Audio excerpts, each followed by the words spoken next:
Chers amis, bonjour. Je ne m'y ferai décidément plus chers jamais. amis. Chers amis, bonjour. La pasta de la mamma. Si, j'avais qu'une seule main cette fois.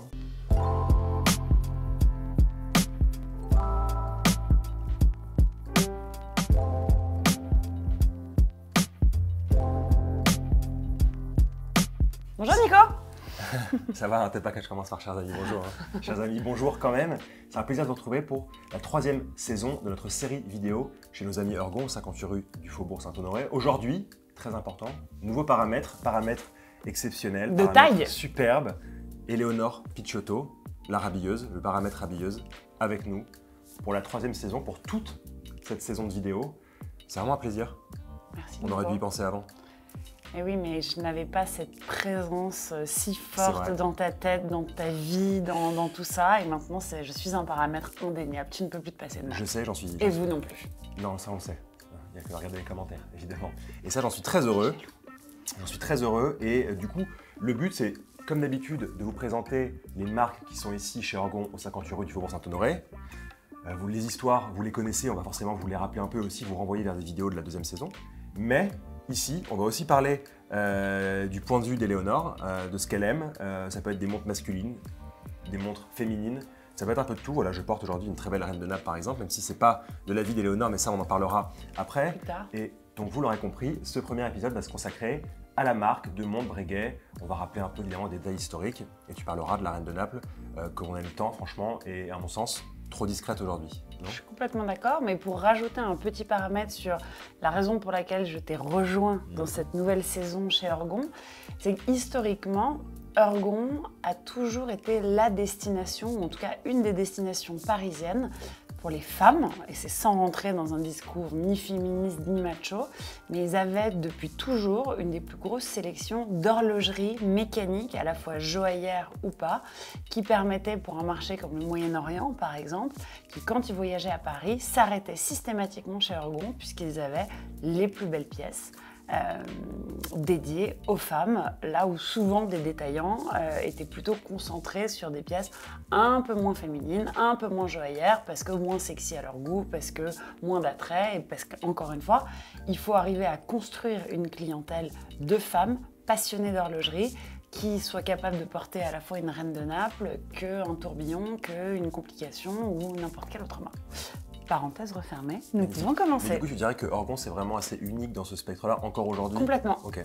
Complètement. Et d'ailleurs, évidemment, on connaît, on a la boutique Breitling, mais ils ont aussi évidemment des multimarques. Et aujourd'hui, au 58 Faubourg Saint-Honoré, ils ont depuis maintenant quelques temps développé une vraie sélection de marques créative de joaillerie qui permet de compléter en fait cette offre, et finalement quand on se balade au travers des étages, c'est totalement cohérent d'essayer du Repossi comme du Chopard, comme du Marly. D'ailleurs ils ont ouvert une boutique. Ouais. Donc finalement c'est une progression et une évolution naturelle qui se complétait et qui fonctionnait extrêmement bien avec leur sélection de joaillerie, et ce qui a fait qu'Ergon est Ergon. Magnifique, c'est pour ça du coup que ta place est totalement... Je ne crois pas pourquoi je n'ai pas été invitée avant. Eh bien écoute, il faut attendre la 3e saison, c'est comme ça. Third time's the charm.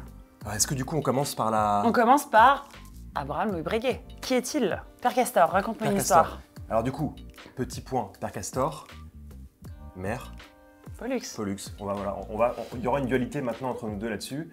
Et vous allez le comprendre sur cette nouvelle vidéo. Alors, Abraham Louis Breguet, c'est une de mes figures favorites de l'horlogerie internationale, et ce, depuis les plus grands créateurs que le monde a connus. Abraham Louis Breguet, ce qui est assez marrant, c'est qu'il est né dans une famille qui n'était pas du tout prédestinée à l'horlogerie.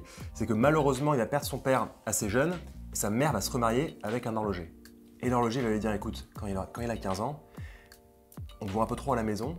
En fait, là, tu vois, ce soir, j'aimerais être avec ta mère tranquille. Donc, il l'a envoyé en école d'horlogerie. À 15 ans, je crois, il a commencé à faire ses armes. Et c'était évidemment en France, il faut le dire, même s'il est né dans le canton de Neuchâtel, qui était à l'époque le royaume de Prusse. Il faut le dire, c'était pas encore la Suisse telle qu'on la connaît aujourd'hui. Ça, c'est en plus du père Castor, le père géographie. Et donc voilà, il va commencer à apprendre l'horlogerie. Il va vite montrer qu'il a des capacités supérieures aux autres. Il va être diplômé, reçu maître en horlogerie, et il va commencer à dessiner des montres pour des gens très importants dans les cours d'Europe, les cours royales d'Europe. Donc il va s'imposer, que ce soit pour des pendules, pour des montres de poche et par la suite, vous le verrez, comme vous l'expliquerez à l'honneur aussi, pour des montres bracelets. Et en fait, si on retient surtout Breguet aujourd'hui, c'est pour ce qu'il a laissé comme trace en termes d'invention, notamment le tourbillon, mais aussi il a grandement œuvré pour le perfectionnement de la montre perpétuelle ou automatique. Avant lui, il y a eu au milieu des années 1750 les travaux de Perlet et ensuite de Recordon. Et c'est vrai que Breguet, il est arrivé, il a dit bon, il y a beaucoup de défauts sur ce système-là et on va essayer de le perfectionner, de le rendre beau. Et il a livré une quantité de montres perpétuelles aussi dans les cours d'Europe. C'est vraiment impressionnant. Je ne vous parle pas des horloges de marine parce que quand même, il était horloger de la marine. Il a fait notamment le système pare-chute pour éviter qu'il y ait de la casse dans les mouvements de ces horloges-là et donc permettre que les gens arrivent à bon port.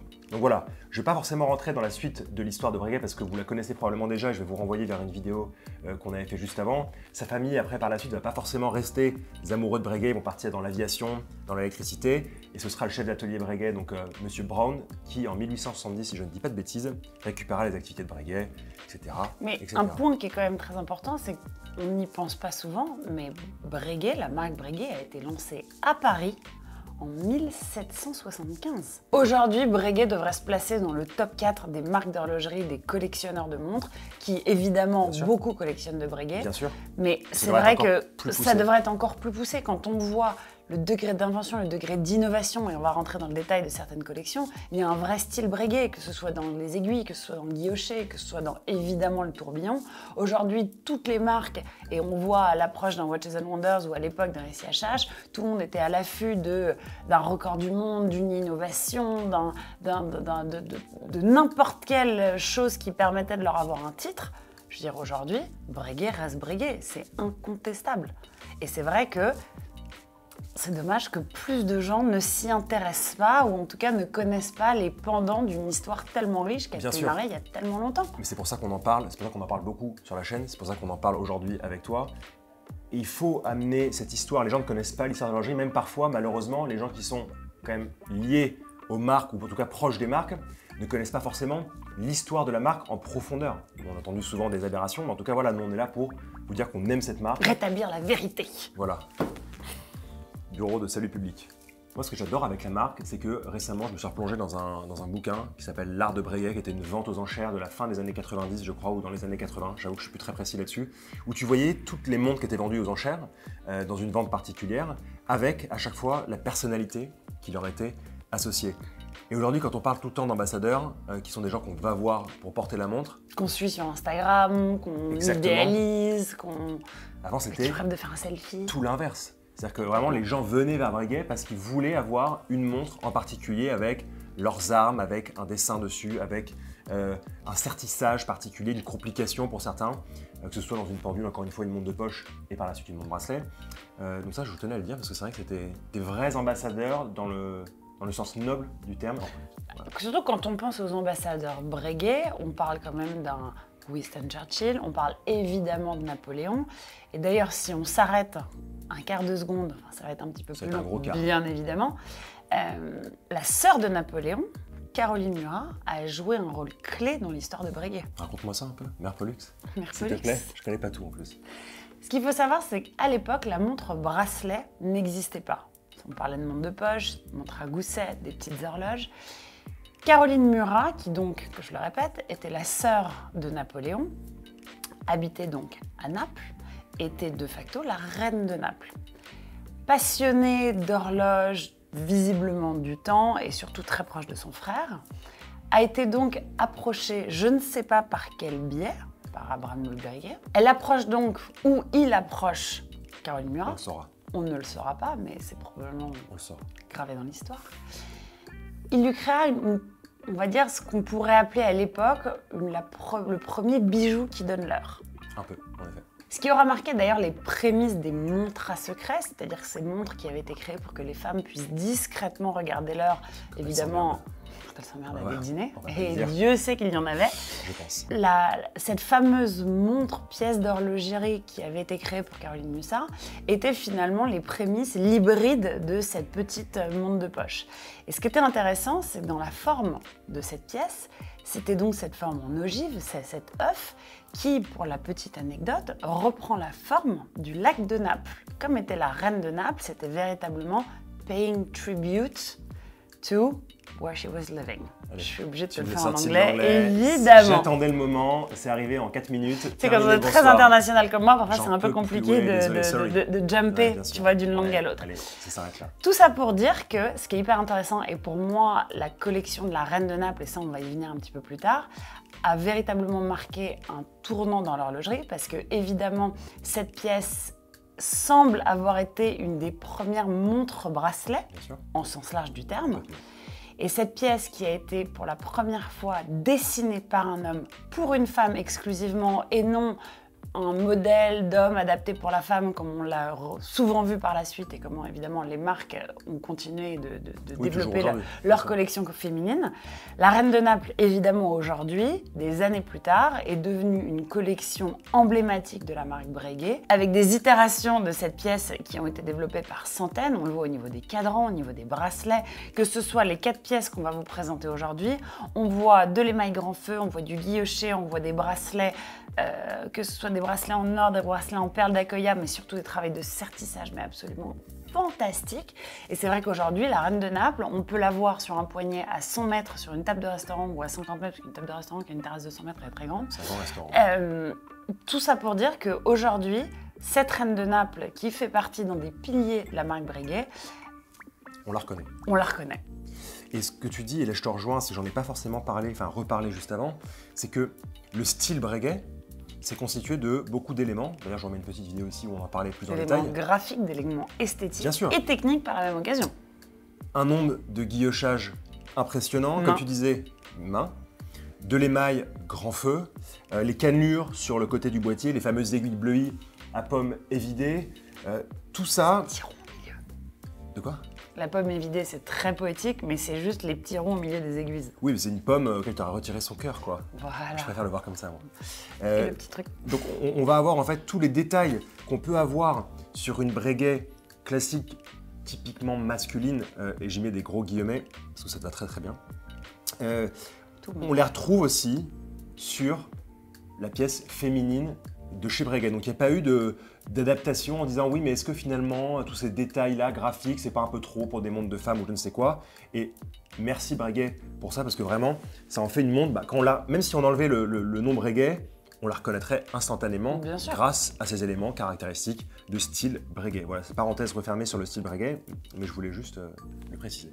Voilà. Tu parles du style Breguet, mais c'est vrai que quand on regarde véritablement dans le détail la force de ce style graphique, on le voit d'autant plus dans les Reines de Naples, qui, je le répète, est une collection féminine dédiée à la femme, assez particulière parce que c'est une montre de forme, ça ne met pas tout le monde d'accord.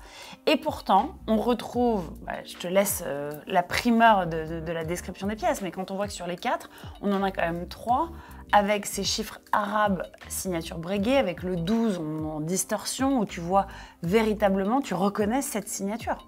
Parmi tant d'autres, personne ne les fait comme ça. Entièrement, tu retrouves le guillochage en fait sur le cadran qui est décentré, qui est plutôt vers le bas du plus grand ensemble, si je puis dire, avec ce petit diamant, tu disais en taille poire, c'est ça? À 6 heures, qui est caractéristique aussi. Et je dirais même Tu vas me ce qu'on couper, là. appelle une pregnant pear, c'est-à-dire une poire qui est une poire enceinte, mais bon, en anglais ça sonne mieux. On voit en fait la rondeur du bas de la poire, qui d'ailleurs donne le parallèle de la rondeur du bas de la montre, puisque C'est vrai. c'est une forme d'œuf, mais on voit qu'elle est un petit peu assise et qu'elle est arrondie, confortable. D'ailleurs, elle est tout aussi confortable visuellement qu'elle l'est au poignet. Je suis assez d'accord. Et au-delà des détails esthétiques, comme on disait, du style Breguet, donc les cannelures qui sont réalisées, je vous rappelle, par écrouissage de l'or sur les tranches de la montre, le guillochage sur le cadran, les aiguilles bleuies à pomme évidée et ces chiffres caractéristiques, même si ici ils sont un peu twistés, c'est un peu artistique. Moi, ce que j'aime beaucoup, le détail de la Reine de Naples, c'est l'attache à 6 heures, que tu n'as pas sur la tienne parce qu'elle est quand même très particulière, c'est vraiment une pièce de haute joaillerie. De la même manière que je n'ai pas de cannelure, mais... Exactement, mais ça on y reviendra juste après. Mais sur les différents modèles en tout cas qu'on a ici, on a vraiment toujours cette petite attache ronde qui n'est pas à midi mais qui est seulement à 6 heures et qui je trouve apporte un bel équilibre à la pièce. Exactement. Voilà pour ce petit point stylistique sur les Reines de Naples. Donc on a parlé de toutes ces caractéristiques communes, mais si on regarde juste sur ces 4 modèles, On a la particularité de l'émail grand feu sur la version noire. L'émail grand feu, Père Castor, tu peux nous expliquer pourquoi est-ce que c'est vraiment le top du top des techniques d'émail? Non mais disons que l'émail grand feu c'est un mélange de différents minéraux avec des poudres, notamment de silice, etc. qui sont mélangés pour avoir des couleurs différentes. C'est chauffé à très haute température, à plus de 1000 degrés, mais c'est pas ça le problème, c'est qu'en fait, la grande majorité des cadrans cassent, où il y a des bulles dessus, en tout cas c'est pas beau, du coup ça ne peut pas passer un contrôle qualité Breguet, où en fait quand on va venir regarder à la loupe on va voir les imperfections. Donc en fait les cadrans ici ils sont parfaits, d'ailleurs même il y a des montres de la collection classique qui ont des cadrans, que ce soit blanc, que ce soit noir, que ce soit bleu, on les connaît bien. Déjà pour arriver à obtenir un cadran en émail grand feu parfait, c'est maîtriser déjà totalement le processus qui lui-même n'est pas stable, donc c'est assez compliqué. Et il y a beaucoup de cases, donc voilà, pour arriver à un résultat exceptionnel, c'est beaucoup de travail et beaucoup de savoir-faire. Et j'irai même encore plus loin, puisque le noir, même si le noir n'est pas considéré comme une couleur, il faut savoir que le noir est la couleur, paradoxalement, la plus compliquée à obtenir dans des cadrans, parce que tu vois toutes les imperfections. En effet, et les poussières, etc. Là, enfin, il n'y a pas de poussière, c'est magnifique. Donc là, on a parlé d'émail grand feu.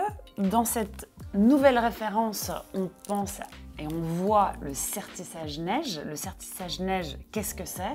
C'est la particularité de sertir des diamants de tout petit diamètre qui vont être enchevêtrés, entre guillemets, les uns à la suite des autres. Toutes ces tailles de diamants sont relativement différentes, de manière à couvrir l'intégralité du métal pour qu'on ne voit que la brillance et le sparkly des pierres. J'ai une question là pour toi, parce que je ne comprends pas très bien. Est-ce qu'à chaque fois on est sur des diamants taille brillant ou est-ce que vraiment On n'est que sur des diamants taille brillant. Donc, mais ils ne sont pas forcément mis droits. Si, ils sont mis droits, mais en fait, si tu veux, quand tu as ta surface de métal, le but, c'est de tout recouvrir. Donc, tu viens mettre toutes tes pierres et dans les petits trous, tu vas choisir des diamants de tailles différentes pour venir combler tous ces petits trous. D'accord, donc il y a des tailles différentes. Et donc, en fait, c'est un peu le paradoxe, c'est-à-dire que ta valeur intrinsèque de diamant en termes de caratage est souvent plus faible, parce que c'est des diamants qui sont plus petits, mais le travail de sertissage et d'une complexité, ça prend beaucoup plus de temps parce qu'en fait, tu recouvres. C'est comme si tu recouvrais de poussière de diamant. Donc en fait, ça te coûte plus cher parce que c'est du temps. C'est du temps et l'effet est waouh, mais dans l'absolu, tu as beaucoup moins de caratage de pierre au sens propre du terme. Ok, j'ai compris. Mais c'est absolument extraordinaire. Donc ça, c'était pour cette jolie pièce avec le serti-neige, donc couleur en lieu et Mentalo. place du cadran couleur Mentalo. Couleur Mentalo, c'est pas une musique ça? Elle était maquillée. On peut y aller. Ok, c'est parti. Et moi, ce que j'aime particulièrement sur cette reine de Naples que je porte, c'est le bracelet. On n'est pas tout à fait sur une maille milanaise qui est vraiment le tissage en fait de fil d'or dans un bracelet extrêmement souple, mais quand je le vois sur ton poignet, on voit en fait encore une fois ce maillage, mais qui est tenu par une espèce de tige en or qui vient en fait accrocher cette maille pour pas qu'elle se délite. Complètement. C'est d'une légèreté, c'est d'un confort, en fait c'est très souple, on dirait presque un ruban d'or, sauf que ça ne ressemble pas du tout visuellement à un ruban d'or. C'est vrai que la construction est fantastique. Et bon, on ajoutera à ça sur ce modèle-là, en plus de toutes les caractéristiques qu'on a évoquées juste avant, le fait d'avoir un cadran en nacre qui provient d'un pays lointain. D'une huître qui s'appelle la pintada. Voilà, pour vos dîners en ville, vous le saurez maintenant. Et qu'est-ce que tu portes toi? Alors ça pour moi c'est la pièce, alors, que bien, cette montre. Je porte évidemment une pièce de haute joaillerie puisqu'on le voit. Alors évidemment on va parler de ce bracelet qui est un bracelet en perles d'Akoya, qui sont ces petites perles japonaises avec des nuances de jaune, de blanc et de rose en fonction de subtilité. Les petites perles, ce qu'il faut savoir, ce sont les premières perles qui sont récoltées des huîtres, puisque une huître perlière peut être réutilisée 4 fois. Et il faut savoir que la gestation d'une huître pour pouvoir sortir cette petite perle, on parle de 2 ans. Donc ce sont des cycles de 8 ans avant de se séparer de ces huîtres dont on va récupérer la nacre pour en faire des jolis cadrans. Donc c'est pas une petite huître qui fait des petites perles? Pas du tout. D'accord. Non, ça n'a rien à voir. Et en fait, quand tu récupères ces petites huîtres, tu viens remettre un petit nucléus de la taille de la perle que tu viens de récolter pour pouvoir créer une perle un petit peu plus grosse. Ce qui fait que plus ta perle est grosse, plus ça veut dire ton huître a été utilisée en année 4, 6 ou 8. Parenthèse refermée sur les perles. Mais c'est ce qui fait que justement la rareté et le prix des perles, puisque pour arriver à avoir un appairage aussi parfait, il faut beaucoup de temps ou beaucoup d'huîtres. Donc on a donc évidemment la particularité de ce bracelet un petit peu en rideau qui parle et qui vient épousser le poignet à la perfection, mais c'est surtout le travail de sertissage où on perd la cannelure qu'on a pu voir sur les différentes reines de Naples, au profit de plus de 6 carats de diamant baguette, donc qui vient vraiment te donner toute cette brillance avec le reflet de la lumière qui vient vraiment taper dans ta montre. On a évidemment toutes les caractéristiques du guillochage, de ces aiguilles bleuies, de cette poire qu'on trouve à 6 heures, évidemment de cette couronne avec ce diamant inversé, donc avec la culasse qui vient ressortir. Mais on a surtout 2 carats 77 à peu près supplémentaires de diamants taillés sur œuvre, c'est-à-dire que chaque diamant qui vient en fait s'intercaler dans la pièce entre une forme de marqueterie de nacre, puisqu'on voit ce petit pan de nacre entre les diamants. Et quand on parle de tailler sur œuvre, c'est qu'on parle vraiment d'un diamant qui vient être retaillé, coupé à la perfection pour pouvoir rentrer dans le design du cadran de cette pièce. D'accord, donc c'est fait exclusivement pour cette montre-là, en effet. Ça que tu veux dire. C'est fait exclusivement pour cette montre-là, mais je dirais même pour ce design-là, puisque oui. C'est pas... Évidemment, on a des diamants baguettes, mais ça aurait pu être des diamants baguettes sertis de manière tout à fait classique, standard, même si le diamant baguette dans une montre, enfin dans une forme qui n'est pas géométrique, tu mets un rond dans un carré, à un moment donné, c'est le bordel. Donc il va falloir retravailler et ça démontre une fois plus un savoir-faire et une maîtrise de l'outillage, du design et finalement de la technique qu'évidemment Breguet sait faire. Donc là, pour ma petite soirée de gala ce soir, et pourtant avec un jean ça fonctionne très bien, je trouve. Mais j'ai quand même envie de parler de cette pièce qui est pour moi d'un classicisme et en même temps d'une beauté qui est la quintessence Breguet. Et quand tu le vois sur un poignet, évidemment comme le mien, avec des petits bracelets, même si évidemment je me ferais insulter par mon cher et tendre papa. Oui, parce que ça raye. Jamais mettre une montre avec des bracelets à côté. Jamais, au grand jamais, puisque non seulement on raye la boîte, mais on raye le dessous. Ce serait quand même dommage sur une pierre en rose absolument sublime où on a toutes les caractéristiques avec des chiffres romains cette fois. Ce qui donne évidemment l'ADN de cette pièce. Nico, en fait, ce qui est amusant, s'il te plaît. Tu parles de chiffres romains et c'est vrai que dans le style Breguet, on remarque au fil des années qu'en général, les chiffres romains étaient réservés pour les cadrans en or guilloché et les chiffres arabes pour les cadrans en émail, en particulier un émail grand feu. Donc, une des caractéristiques Breguet, ça va vraiment être cette dualité de choix de chiffres par rapport au cadran utilisé. Et je ne sais pas si tu as remarqué, à midi, on voit la signature secrète. Incroyable. On voit la signature secrète de Breguet qu'il a installé, alors pas du tout au départ, parce qu'après il y a eu des contrefacteurs, notamment... À droite et à gauche du 12. Exactement.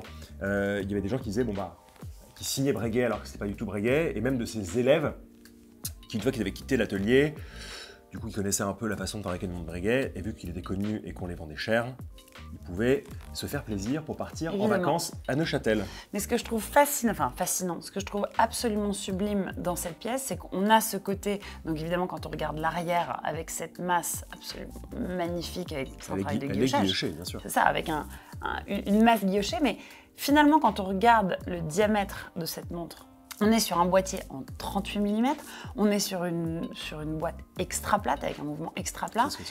Et pourtant, on a cette espèce de pureté où elle aurait pu être encore plus petite, mais en fait, on a cet espace qui respire, qui est pur, qui est classiquement classique, mais d'une beauté pour moi inégalable. D'ailleurs, ça me permet de rebondir sur un détail plus qu'intéressant, parce que c'est pas un détail, mais en fait sur ces reines de Naples, à l'intérieur, n'a pas été choisi un mouvement quartz parce qu'on a une montre qui est destinée aux femmes, mais un mouvement mécanique à remontage automatique. Ou manuel dans certains cas. Ou manuel dans certains cas. Breguet, avec des décorations Breguet, où on voit évidemment que la masse, elle a aussi été guillochée, qu'il y a des côtes de Genève, en veux-tu, en voilà. L'utilisation de silicium pour tout ce qui va être autour de l'oscillateur, ce qui permet évidemment, vous le savez, de mettre à mal les champs magnétiques. Et comme tu le faisais remarquer justement... Le détail de la boucle est à la forme d'une masse, donc en demi-lune, avec la signature du beau Breguet, du capital B, comme on dit. Donc, comme tu disais, chez toi on dit beaucoup de choses en anglais. Comme tu disais, au-delà d'avoir une collection dédiée aux femmes, ça ne veut pas dire forcément qu'on a été mettre des... Classiquement, c'est vrai qu'on voit dans l'horlogerie, montre pour femmes, c'est cadran nacre, mouvement quartz. On n'a pas été lésiné sur l'utilisation d'un mouvement vraiment sympathique. Voilà. Non, mais véritablement, et je pense que sans faire de mauvais jeu de mots, la boucle est bouclée. Mais quand on voit, je veux dire, jusqu'à aujourd'hui, en 2024, la collection Reine de Naples de Breguet reste une collection féminine, dédiée à la femme, portée par des femmes exclusivement. Oui, elle te va très bien à ton poignet, mais on est moins sur une ambivalence d'une pièce sertie, ou qui aujourd'hui a été vraiment démocratisée. Aujourd'hui, les hommes portent de plus en plus de pièces joaillères, en or, mais surtout serties avec des pierres. Là, on est encore sur quelque chose qui nous est réservé. Et ben écoute, comme tu dis, la boucle est bouclée, et c'est vrai que tu vois, c'est pas une... Bon, déjà, Breguet reste une marque toujours un peu discrète, bien sûr, à notre grand regret, et c'est pour ça qu'on vous en parle le plus souvent possible. Alors la collection Reine de Naples, j'étais très heureux d'en parler avec toi, parce que je pense qu'elle doit reprendre sa juste place. C'est la quintessence de l'horlogerie féminine et joaillère. Voilà, c'est dit. C'est magnifique. Donc je crois que ça clôt parfaitement ce nouvel épisode à propos de Breguet, du style Breguet, et en particulier de la Reine de Naples, qu'on apprécie tout particulièrement. Est-ce que tu as un petit mot de la fin à dire, Éléonore?